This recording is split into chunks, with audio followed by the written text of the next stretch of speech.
As soon as you enter the gates of one of the district's oldest cemeteries, there's an eerie atmosphere. The stories and mysteries abound, and it's in this mix of fact and fiction that has intrigued many for years.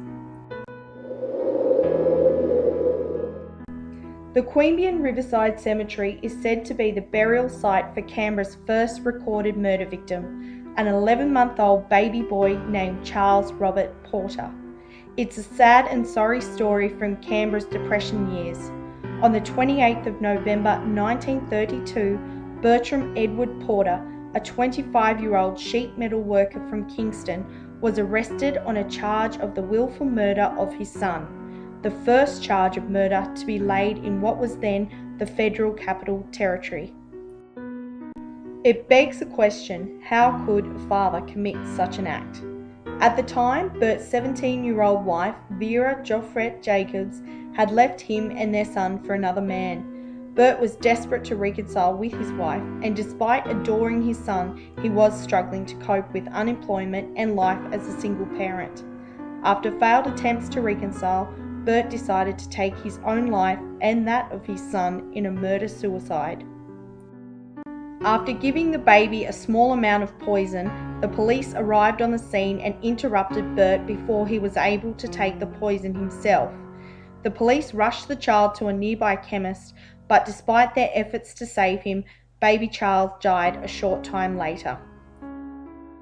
Bert was tried twice during High Court sittings in Canberra.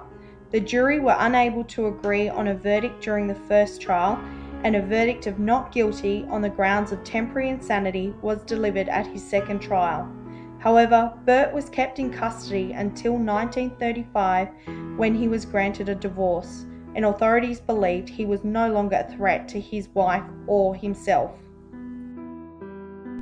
Baby Charles's mother, Vera, was also buried here in the Queanbeyan Riverside Cemetery in 1969, but her grave was sadly washed away during the floods of 1974.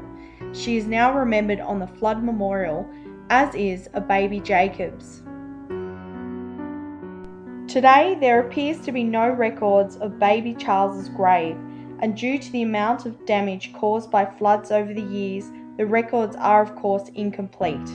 But it is said that the baby Jacobs on the flood memorial could quite possibly have been baby Charles buried under his mother's maiden name, and unfortunately whose grave was also lost to the floods. It remains yet another of the cemetery's many mysteries.